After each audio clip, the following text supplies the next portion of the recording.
Assalamualaikum warahmatullahi wabarakatuh. Selamat datang di mata kuliah metodologi penelitian. Kali ini kita sudah pada pertemuan ketiga, masih tentang penelitian kuantitatif.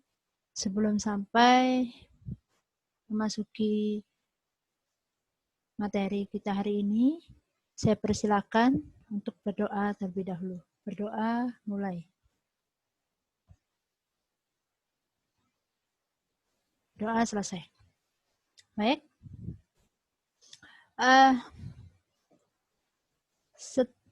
Pendekatan kuantitatif. Di pertemuan ketiga kali ini, kita akan membahas mengenai pendekatan kuantitatif. Ya. Jadi pendekatan-pendekatan kuantitatif itu apa-apa saja model dari penelitian kuantitatif yang sering dijumpai, ya, atau yang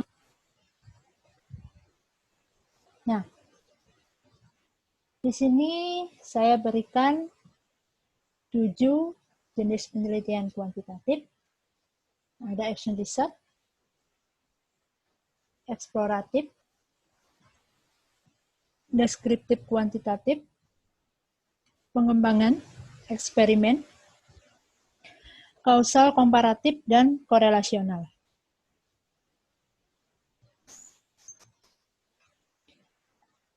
Tidak semuanya saya jelaskan. Ini secara garis besarnya yang hitam ini saja yang akan saya jelaskan, karena ini yang hitam ini yang umum dipakai seorang mahasiswa untuk melakukan sebuah penelitian dalam rangka penulisan skripsi, ya. Nah, ini ada action research, kemudian ada pengembangan dan eksperimen. Eksperimen ini nanti ada satu bab tersendiri. Kalau ada tambahan kita pertemuan perkuliahan akan saya jelaskan secara khusus tentang eksperimen. Kemudian pengembangan. Kalau pengembangan ini penelitiannya umumnya dipakai ketika kita melakukan suatu inovasi, misalnya ya, research development, jadi pengembangan dia. Nah, ini action research untuk melihat sebuah alur daripada aksi yang dilakukan. Nah, ini tidak terlalu pakai karena agak lama, ini sifatnya implikatif sekali. Kita akan membahas yang 4 ini: eksploratif, deskriptif, kuantitatif, korelasional, dan kausal komparatif. Yang pertama yaitu eksploratif.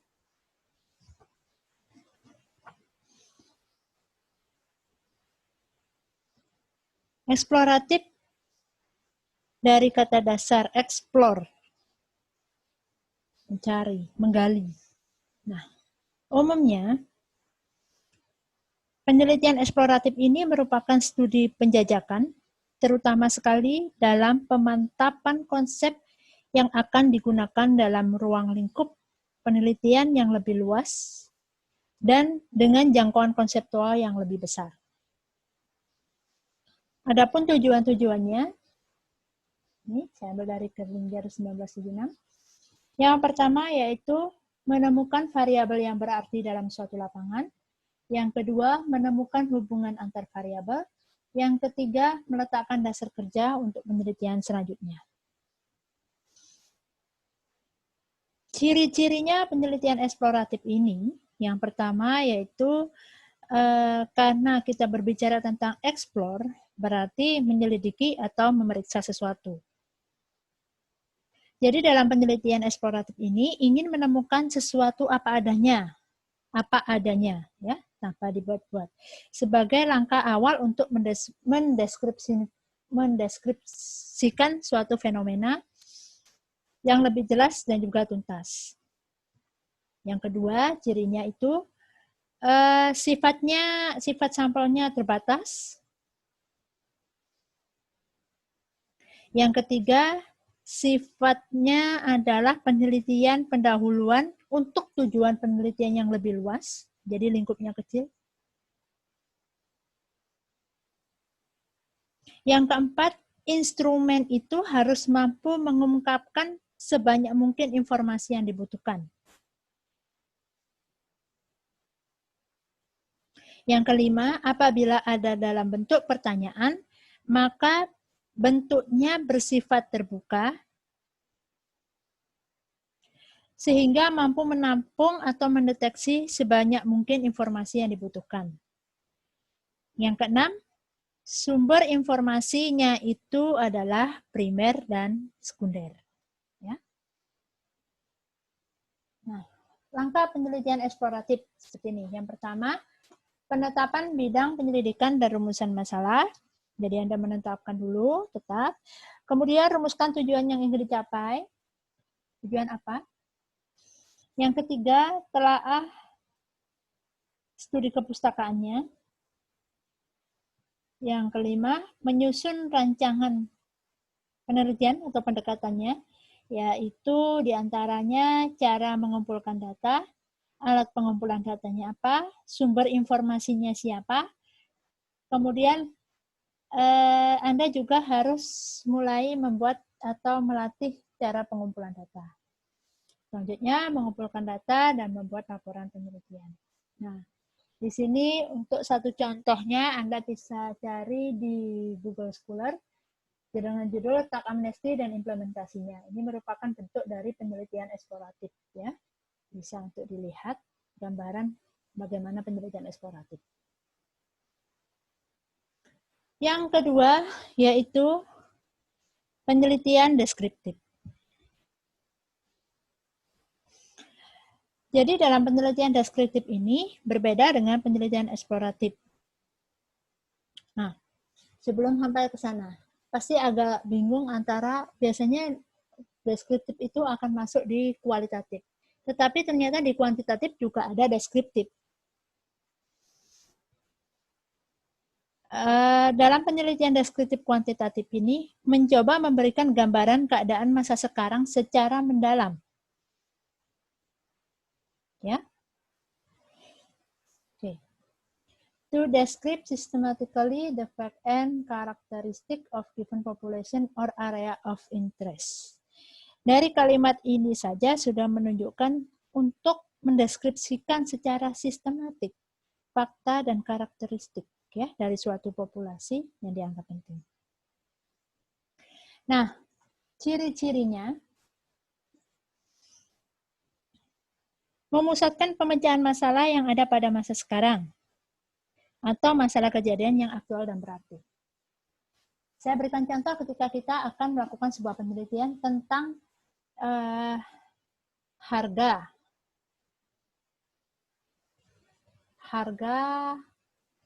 atau biaya menginap di Hotel Amanwana. Sebenarnya berapa harga yang tepat? Kemudian harga yang tepat saat ini dengan dipengaruhi oleh beberapa faktor. Anda ke sana, Anda mencoba mencari data, kemudian Anda menghitung dengan pendekatan apa, analisis base costing, atau variable costing, atau yang lainnya, salah satu pendekatannya. Kemudian Anda mendapatkan harga itu, harga penetapan per malamnya. Nah, di situ kalau Anda melakukan penelitian seperti ini, berarti Anda masuk di penelitian deskriptif kuantitatif. Atau juga ketika Anda ingin melihat seberapa tinggi tingkat profesionalitas seorang akuntan publik. Anda menyebarkan angket, kemudian Anda menghitung dari sekian banyak sampel, sekian persen ternyata yang mempunyai kinerja yang baik. Nah, seperti itu. Jadi kalau pada saat Anda hanya melihat hasilnya di angka saja, berapa persen, berapa banyak, seperti itu, nanti hanya masuknya di penelitian deskriptif kuantitatif. Ingat, deskriptif kuantitatif berdasarkan data angket. Kalau misalnya kita wawancara atau kita observasi, itu maka akan masuk di deskriptif kualitatif. Yang ketiga, bukan penelitian asosiatif. Asosiatif mencari hubungan, mencari pengaruh, membedakan dan sebagainya. Bukan, karena di sini kita hanya menggali sebuah data, mendeskripsikan secara sistematik dari sebuah data. Langkahnya bagaimana? Ini ada 5. Yang pertama, tetap dalam penelitian itu harus menentukan masalah dan sub masalahnya apa. Tujuannya yang jelas. Kepustakaannya apa? Kepustakaannya Anda ambil akuntansi apanya di sini. Metodologi penelitian.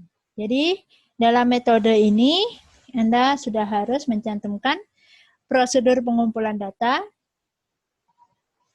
alat atau instrumen yang tepat.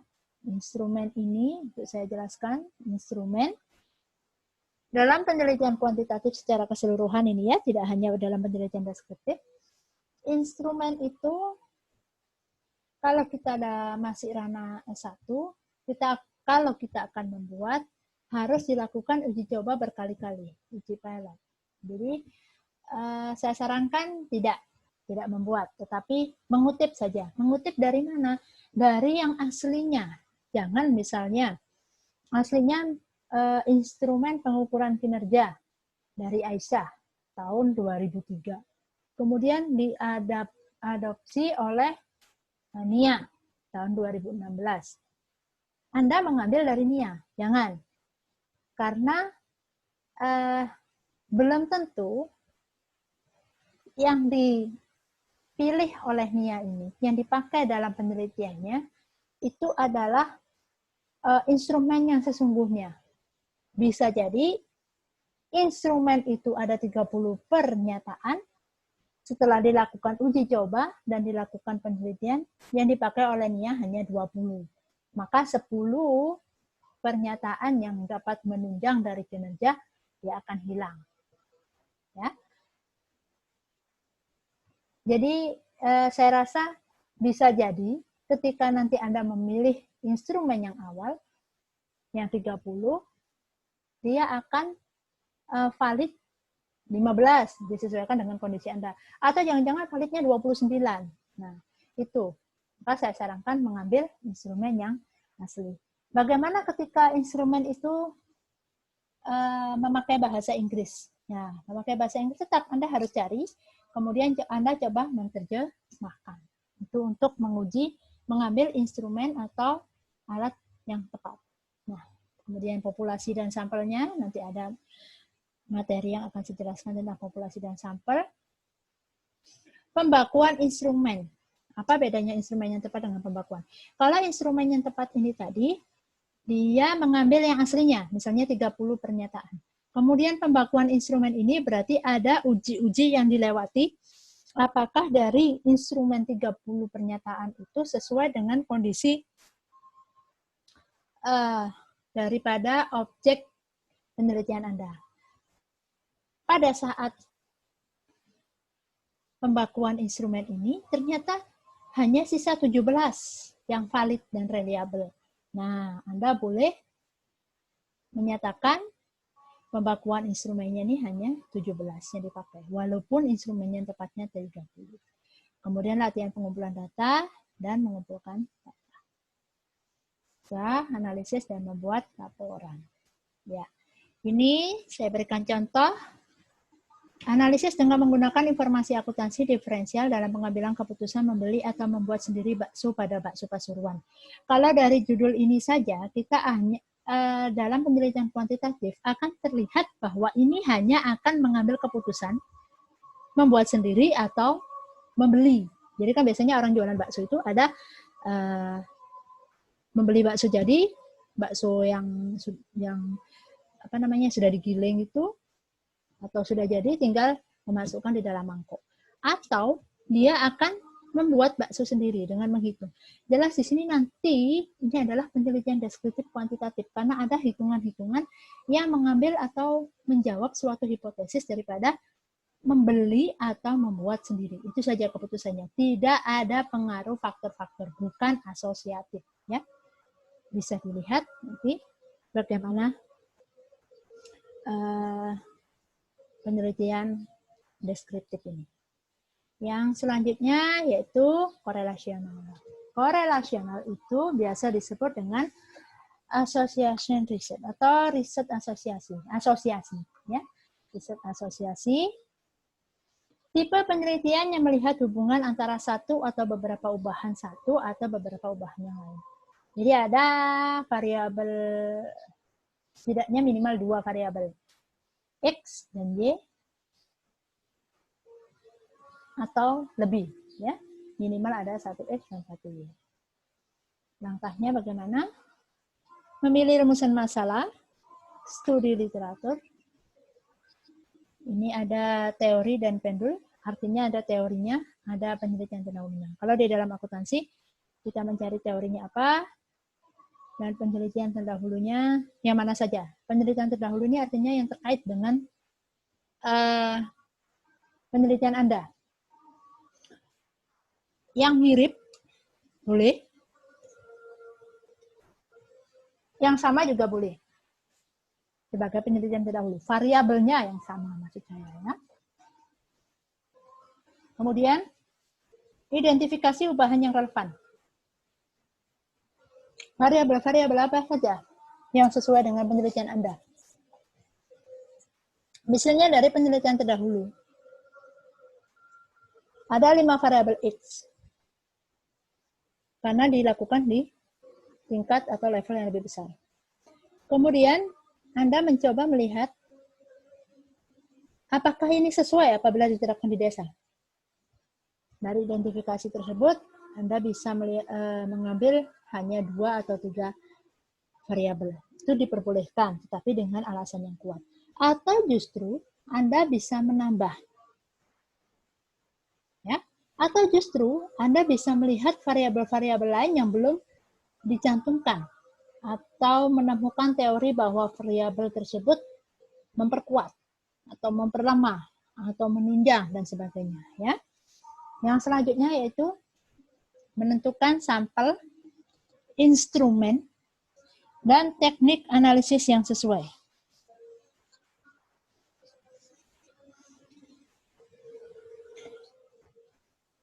Instrumen tadi sudah saya jelaskan. Sampel nanti ada materi tersendiri. Teknik analisisnya ada tersendiri, ya. Kumpulkan data, menganalisis data dan interpretasi, kemudian menyusun laporan. Tugasnya kali ini yaitu Anda mencari satu penelitian korelasional. Lebih bagus apabila itu adalah jurnal atau skripsi dari mahasiswa akuntansi UTS. Ya. Ya. Judulnya apa? Namanya siapa?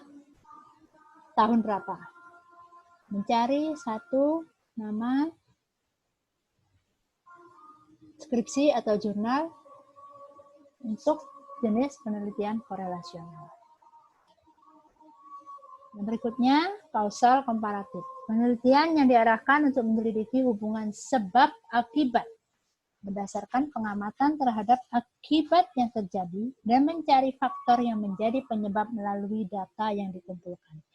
Jadi, kausal komparatif ini dia melihat komparatif, membandingkan. Berarti faktor X-nya ada 2, kemudian antara kelompok 1 dengan kelompok 2 dilakukan pembedaan, hasilnya seperti apa. Ya, ada pembedaan. Misalnya saja saya beri contoh. Anda ingin mengetahui berapa banyak mengetahui faktor-faktor yang menyebabkan UKM gulung tikar di wilayah Sumbawa. Maka Anda bisa membelah 2 Sumbawa tersebut, data Sumbawa. atau lebih boleh, saya contohkan 2 saja. Dengan jumlahnya yang sama, misalnya UMKM di sini ada 500, berarti sama-sama 250.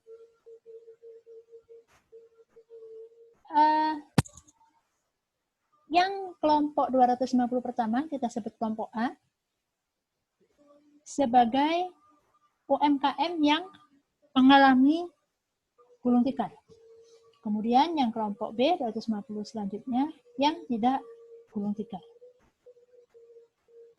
Anda melihat faktor-faktor yang mempengaruhi kajian teorinya, Anda melihat faktor-faktor yang mempengaruhi dari eksistensinya UMKM. Mungkin harga jual, mungkin pangsa pasar, mungkin pemodalan. Ya, kita ambil 3 saja contohnya. Nah, setelah Anda melakukan penyebaran angket dari 250, walaupun kita anggap saja ini semuanya dipakai, walaupun nanti dipakai dalam bentuk sampel, akhirnya Anda menentukan hasilnya setelah dianalisis, faktor mana yang lebih menentukan adanya menyebabkan UMKM tadi gulung tikar. Ternyata adalah faktor analisis biaya atau biaya dalam melakukan proses produksinya. Nah, ini kausal komparatif. Langkahnya ini agak panjang. Rumuskan masalah, apakah sebab efek frekuensi, pustakaan, teori mendasari hipotesis, hipotesisnya jelas, kalau rumusan hipotesisnya nanti apakah terdapat perbedaan antara UMKM yang ini dengan yang ini, ya, seperti itu ya, instrumen, teknik, validasi, mengumpulkan data, dan seterusnya. Tugas 3-nya, simak baik-baik dalam video pertemuan 3 ini yang sudah saya jelaskan tadi. Temukan satu pertanyaan yang saya ungkapkan. Buat analisis kritis. Nah, seperti ini ya. Judulnya apa? Penulisnya, dan sebagainya. Ini jadi hanya 1 lembar saja kertas di HVS, ditulis tangan. Di foto seperti biasa dikumpulkan di Google Classroom. Demikian pertemuan kita kali ini. Apabila ada pertanyaan, bisa ditanyakan melalui WhatsApp group. Assalamualaikum warahmatullahi wabarakatuh.